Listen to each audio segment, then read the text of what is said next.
देखो आप लोगों को बहुत ध्यान देना है आज। कक्षा 12 में बहुत इम्पॉर्टेंट चैप्टर हाई स्कूल के लिए भी है। ये जो हमने बनाई है स्लेट आपके लिए है। आपको ऐसा नोट्स दे दिया हमने है कि आपको अलग से लिखने की आवश्यकता नहीं होगी। सभी परिभाषाएं लिख दी छोटे छोटे शब्दों में, आप आराम से याद कर सकते हैं। चित्र बनाना में भी आपको सिखा देंगे किस प्रकार से किया जाता है। बच्चों देखो, जनन अंग का विकास या कहा जाता है, क्वेश्चन आता है कि ये दो प्रकार से क्वेश्चन आता है कि प्रथम लैंगिक और द्वितीय लैंगिक। प्रथम लैंगिक क्या होता है और द्वितीय लैंगिक क्या होता है। चाहे पुरुष के प्रथम लैंगिक द्वितीय लैंगिक पूछ जाएं और चाहे महिला के प्रथम लैंगिक या द्वितीय लैंगिक पूछ जाएं, तो आप समझो प्रथम लैंगिक में वे सब कुछ आता है जो जन्म से उसके साथ होता है। द्वितीय लैंगिक का विकास बाद में होता है। जैसे ऐसा नहीं है कि आप किसी को देखकर बता सकते हैं कि ये इसमें कैसा विकास हो रहा है या इसका सिंड्रोम कैसा होगा, ठीक है। तो बाद का जो विकास होगा, दाढ़ी मूंछ का निकलना, आवाज़ का भारी होना, कंधों का चौड़ा होना, ये बाद के विकास हैं। तो क्वेश्चन अगर आता है द्वितीय लैंगिक में तो आप इस टाइप के लिखेंगे, और आए प्रथम लैंगिक में तो आप इस तरीके से लिखेंगे। प्रथम लैंगिक जन्म इसी कहते हैं। बच्चों आपको हमने अलग अलग परिभाषाओं से सब कुछ दिखा दिया है। देखो ध्यान दो, नर जनन अंग को हमने समझाया यहाँ पे है। इसके प्रमुख 3 भाग होते हैं। नर जनन अंग के 3 भाग हैं। कौन कौन से? एक होता है हमारा वृषण, टेस्टिस जिसे कहते हैं, मुख्य जनन अंग। पहला होता है मुख्य जनन अंग, जिसका इसे क्या कहते हैं, वृषण।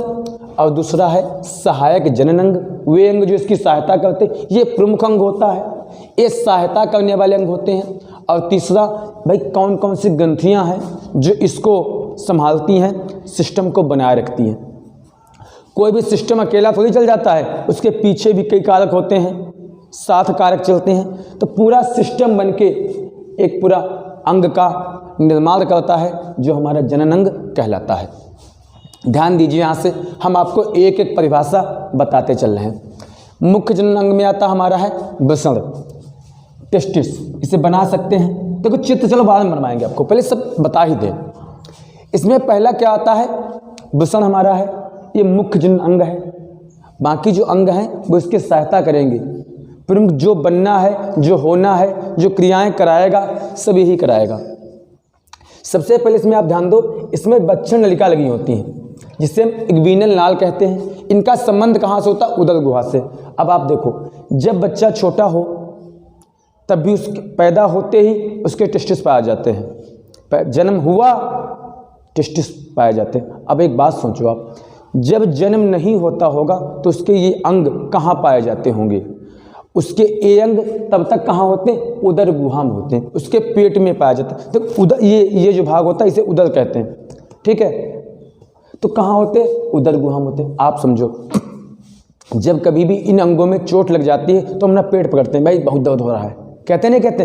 कभी भी इन अंगों में अगर दर्द होती है, खेल खेलते होते चोट लग जाती है, कभी गिर जाते हैं चोट लगती है, तो पेट पकड़ते हैं, बहुत दर्द हो रहा है। कहा है कि इनका मेन संबंध एक नलिका के द्वारा नाल के सहारे, इग्विनल नाल के सहारे कहाँ से होता है, उदर गुहा से होता है। तो इनका जो मेन कंट्रोल है, मेन इनकी जो सप्लाई आ रही है वो कहाँ से आ रही है, उदर गुहा से आती है।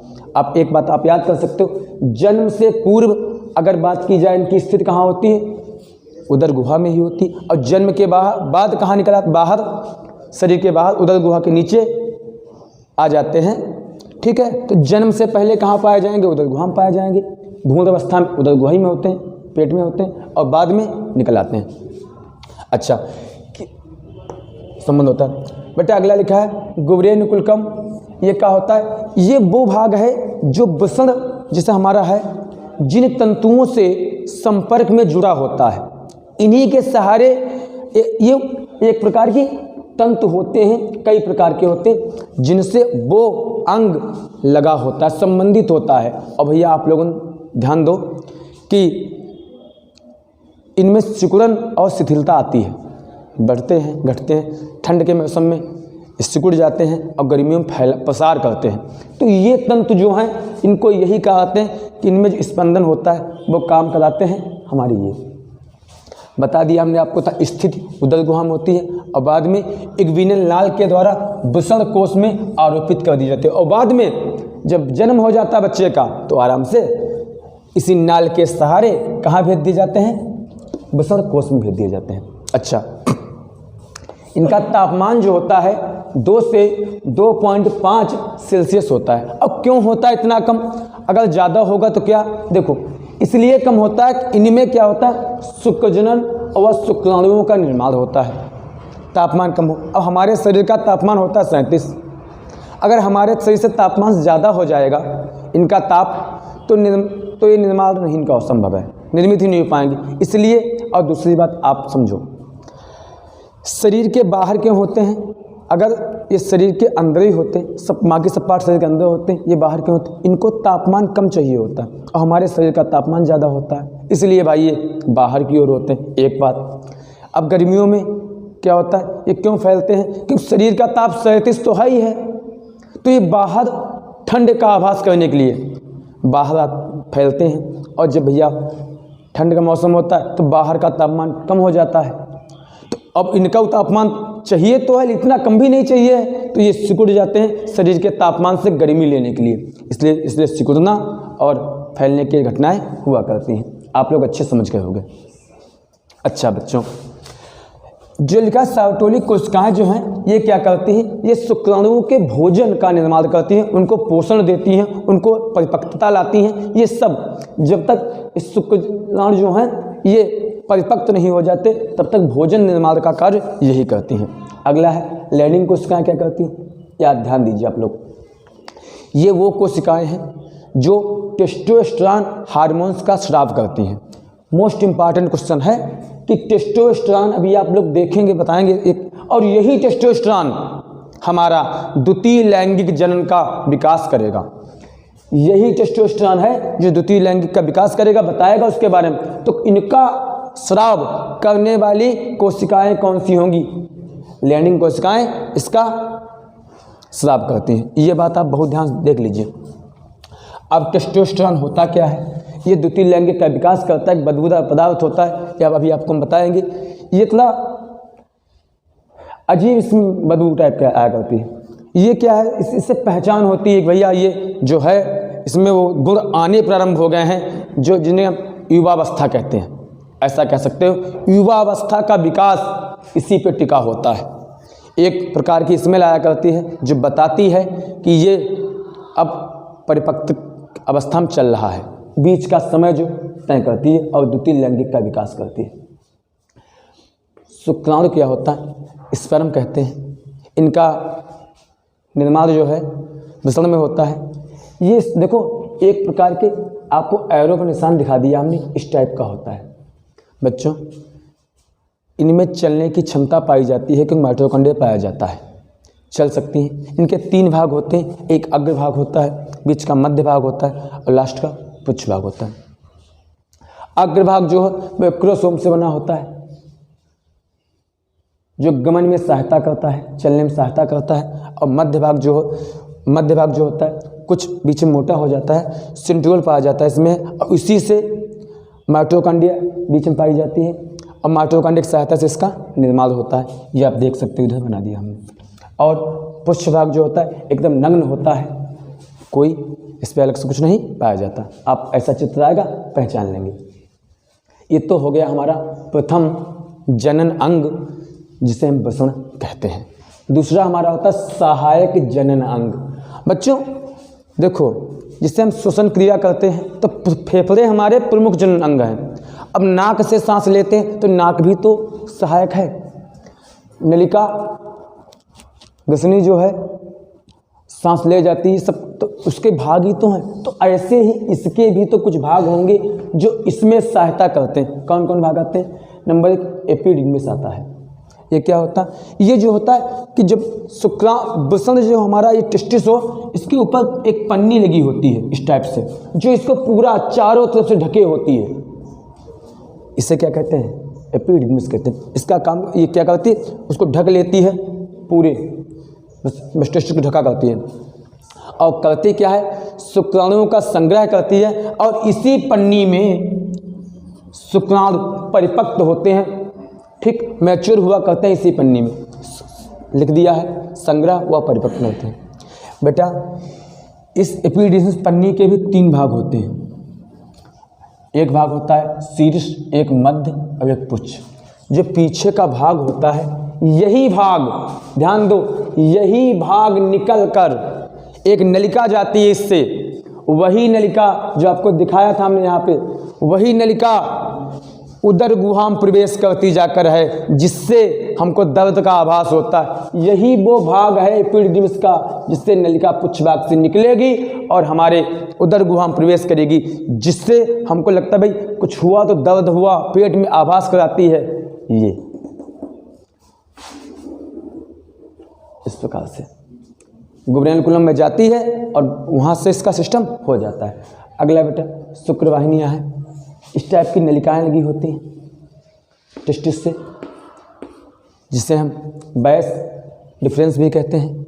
ये वो नलिकाएं हैं, बेस नलिकाएं हैं, जो क्या करती हैं भैया, इनके इसी में तो हमारा वो स्पर्म जाएगा, इसी में स्पर्म जाया करता है, तो क्या करती हैं ये नलिकाएं जो हैं एपिडिडमिस मतलब इस बाहरी खोल में लगी होती हैं, अधिकोष में लगी होती हैं, और जो एपिडिडमिस निकलकर मूत्र मार्ग में और यहाँ पेनिस तक आती हैं।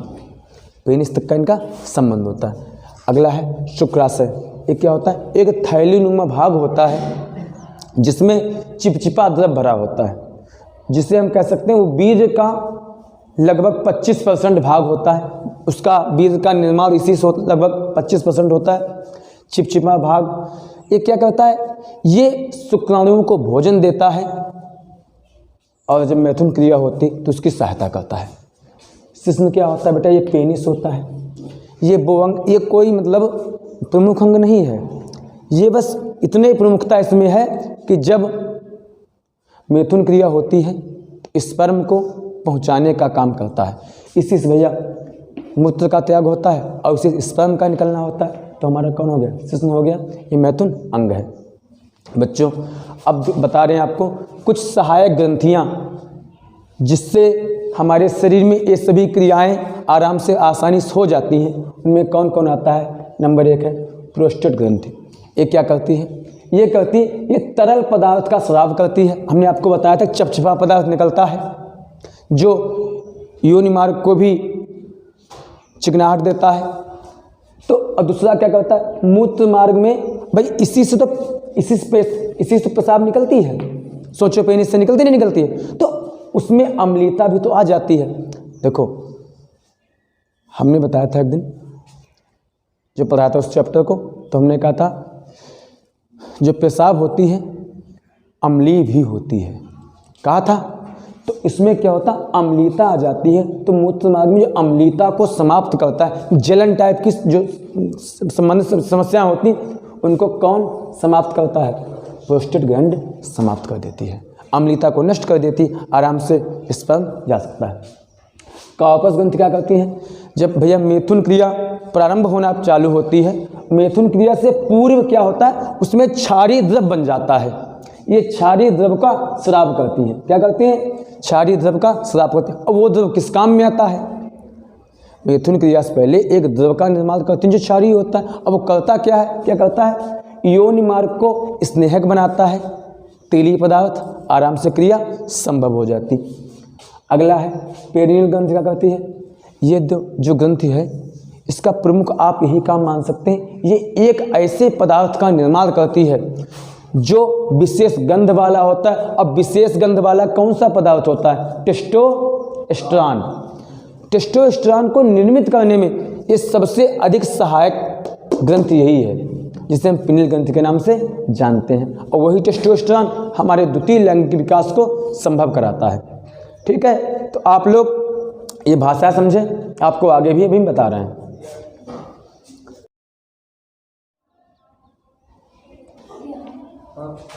देखिए हमने बताया है कुछ हार्मोन्स, आप लोग देख लीजिए इनको, इनके जो फुल फॉर्म पीडीएफ में देख लेना आप लोग, ये मेन देख लीजिए आप लोग। क्या करते हैं, आपका एसटीएच हार्मोन्स जो है शरीर की लंबाई और का विकास करता है, बौनापन ठिगनापन जो आता है इसी से आता है, लंबाई के विकास के लिए उत्साहित करता है। कौन हमारा हार्मोन्स होता है, एसटीएच।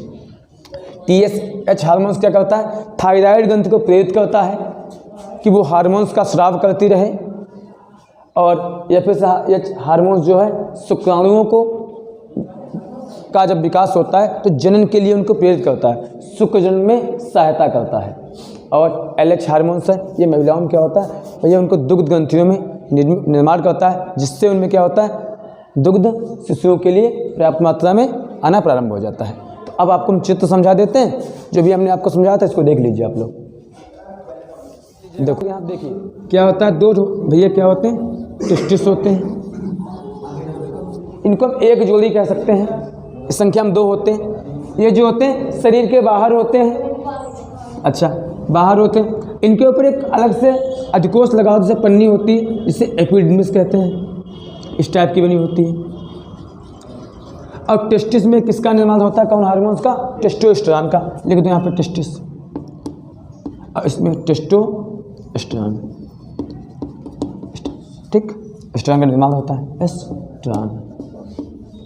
अब देखो इसी में हमारा स्पर्म बनना है, इसमें इनका जो ताप होता है, हमारे शरीर का ताप 37 होता है, और इनका शरीर के ताप से इनका ताप होता है 2 से 2.5 सेल्सियस। ये शरीर के बाहर इसलिए होते हैं कि इनको तापमान कम चाहिए है शरीर की अपेक्षा, शुक्राणुओं के निर्माण करने के लिए इनके बाहर होते हैं। बेटा इन्हीं में स्पर्म बनता है, स्पर्म चाहिए होता है 7 ml लगभग, स्पर्म चाहिए होता है। अब देखो आप यहाँ से नलिकाएं लगी होती हैं, जिसे हम बेस नलिकाएं या बेस डिफेंस कहते हैं, बेस नलिकाएं होती हैं। अब इसका संबंध यहाँ से होता है पेनिस से, पेनिस से होता है। अब यहीं से वो मूत्र का नाम ये स्पर्म डिस्चार्ज होता निकलता है। अब आप समझो यहाँ से जब आएगा तो इन नलिकाओं के सहारे आएगा। हमने आपको ग्रंथियाँ बताई थी, सहायक ग्रंथियाँ, कौन कौन ग्रंथि क्या क्या करती है, कौन कौन क्या सहायता करती है। आप लोग अगर वो सब पॉइंटों को एक में जोड़ते चले जाए नीचे तक, तो सब बनाना आपको आसानी से आ जाएगा। तो देखो भैया जब यहाँ से आएगा और आके यहाँ निकल जाएगा। अब हमने अभी बताया था आपको कि जो स्पर्म होता है उसमें माइटोकॉन्ड्रिया पाया जाता है, उसमें गति होती है, वो चल सकता है, गमन कर सकता है, ये सब बताया था आपको। तो यहाँ जब निकलेगा तो यहाँ से इधर आएगा, इधर आएगा और आके निकल जाएगा। तो बीच में आपने सुना होगा, क्वेश्चन आता है कि नसबंदी कर दी जाती है। नसबंदी क्या होती है, ये क्या है भैया, ये नलिका ही तो है, नलिका है। तो नलिका को, ये नलिका है तो नलिका को बांध दिया जाए या रोक दिया जाए तो क्या होगा, नस बांध दी जाएगी तो क्या हो जाएगा, नसबंदी। तो इसी नलिका को क्या किया जाता है, बांध दिया जाता है। इस प्रक्रिया को क्या कहते हैं, मैं नसबंदी कहते हैं। नसबंदी होता है, नलबंदी नहीं होता। नलबंदी महिलाओं में होता है, क्या होता है, नसबंदी। तो यहाँ भैया बांध दिया जाता है। और इस भैया जब बंध गया तो जो यहाँ से स्पर्म निकलेगा वो यहाँ तो आ नहीं पाएगा, आ पाएगा नहीं, आ पाएगा, और यहीं रह जाता है। ये फिर यहीं रुक जाता है, वापस पीछे आ जाता है। और इनका जीवन काल लगभग होता है 20 मिनट, 18 से 20 मिनट, 18 से 20 मिनट का जीवन काल होता है शुक्राणुओं का। और वापस आ जा पाएंगे नहीं, यहीं पर रहते रहते नष्ट हो जाते हैं और समाप्त हो जाते हैं। तो आप लोग इसको आसानी से सीखें। अगले में आपको हम महिला का जनन तंत्र समझाएंगे। अच्छा, अगर बात आती है द्वितीय लैंगिक की, तो आप द्वितीय लैंगिक में क्या लिखेंगे, पुरुष के द्वितीय लैंगिक में लिखा जाएगा दाढ़ी मूंछों का निकलना, आकार में वृद्धि होना, मांसपेशियों का मजबूत होना। भाई जो आप अपने में देख लो, अपने में देखो, प्राइवेट अंगों का विकास होना, ठीक है, कंधे चौड़े होना, आवाज़ भारी होना, ये सब जो आप देख रहे हो अपने में विकास, यही सब विकास आता है द्वितीय लैंगिक जनन में। ठीक है, धन्यवाद।